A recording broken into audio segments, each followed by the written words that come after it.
Collision मतलब टक्कर। यहां नीट एग्जामिनेशन में 3 तरह से सवाल पूछे जाते हैं, जिनमें पहला है परफेक्टली इलास्टिक कोलिजन, दूसरा है परफेक्टली इनइलास्टिक कोलिजन और तीसरा है इनइलास्टिक कोलिजन।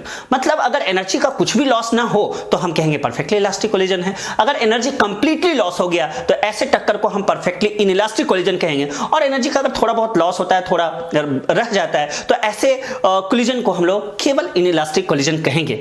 यहां इन सब को अलग अलग करने के लिए हम एक टर्म्स को डिफाइन करते हैं जिसको बोलते हैं कोएफिशिएंट ऑफ रेस्टिट्यूशन। एक्चुअल में ये रेशियो होता है velocity of separation divided by velocity of approach के। अगर e की वैल्यू 1 है, मतलब वेलोसिटी ऑफ सेपरेशन और वेलोसिटी ऑफ अप्रोच अगर इक्वल है, तो इसको हम परफेक्टली इलास्टिक कोलिजन कहेंगे, और अगर e की वैल्यू 0 है तो परफेक्टली इलास्टिक कोलिजन, और e की वैल्यू 0 से 1 के इन बिटवीन है तो इनको हम इनइलास्टिक कोलिजन कहेंगे। तो चलिए 1 बाय 1 इन्हीं पे जितने क्वेश्चंस आए हैं नीट एग्जामिनेशन में पिछले 20 साल में, तो हम डिस्कस करते हैं।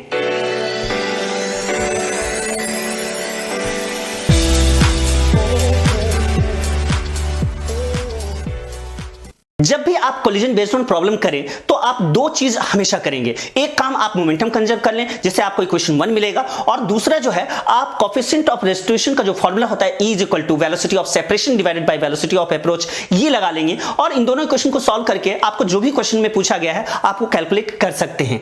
जैसा यहां इस क्वेश्चन में एक ब्लॉक ए है जिसका मास दे दिया गया है, उनकी वेलोसिटी दे दी गई है, दूसरा ब्लॉक बी है उसका भी मास और वेलोसिटी दे दिया गया है। तो सबसे पहले आप मोमेंटम कंजर्व कर लें। अच्छा, जो ब्लॉक रेस्ट में रहेगा उनका स्पीड वेलोसिटी 0 होगा।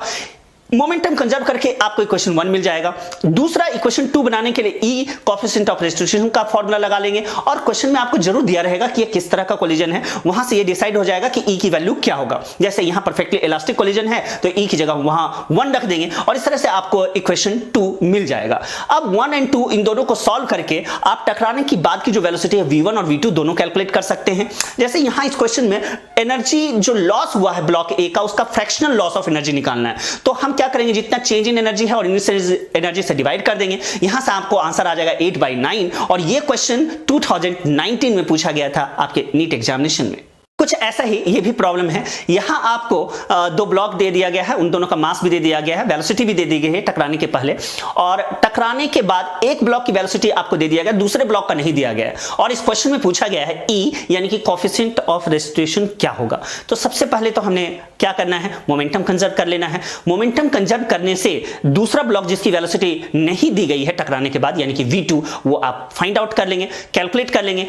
इसके बाद E का फॉर्मूला आपको पता ही है कि velocity of separation divided by velocity of approach.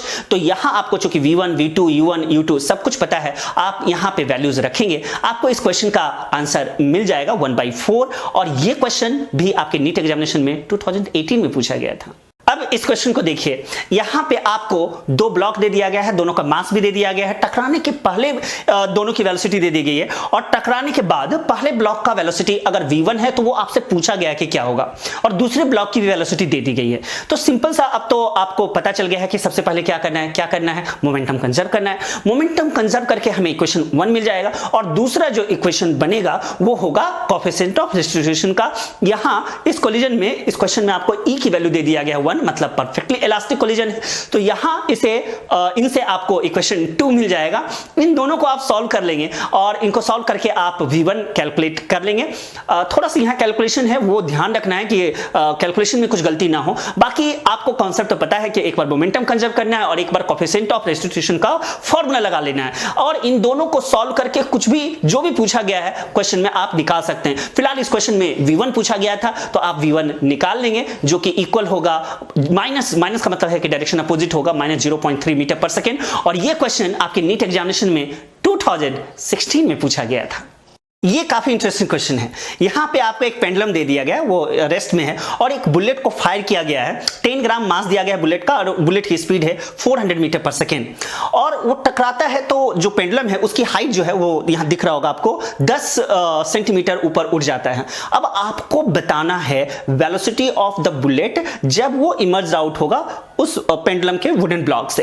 तो सबसे पहले तो कोई भी क्वेश्चन हो कोलिजन का आपको मोमेंटम कंजर्व कर लेना है। तो यहां जब आप मोमेंटम कंजर्व करेंगे, चूंकि u1 u2 टकराने के पहले उन दोनों की वेलोसिटी दिया है, मास आपको पता है, तो टकराने के बाद एक की वेलोसिटी मान लेते हैं v डैश है बुलेट का, और ब्लॉक का मान लेते हैं v है। तो बुलेट के लिए तो हम मोमेंटम कंजर्व करके v डैश का एक इक्वेशन मिल जाएगा, और ब्लॉक जो कि 10 सेंटीमीटर हाइट ऊपर गया है तो v इक्वल टू √2gh से हम उसका भी वेलोसिटी निकाल लेंगे, उसका मतलब पेंडुलम ब्लॉक का। और यहां इन दोनों को सॉल्व करके आपको इस क्वेश्चन का आंसर मिल जाएगा। और ये क्वेश्चन आपके नीट एग्जामिनेशन में 2016 में पूछा गया था।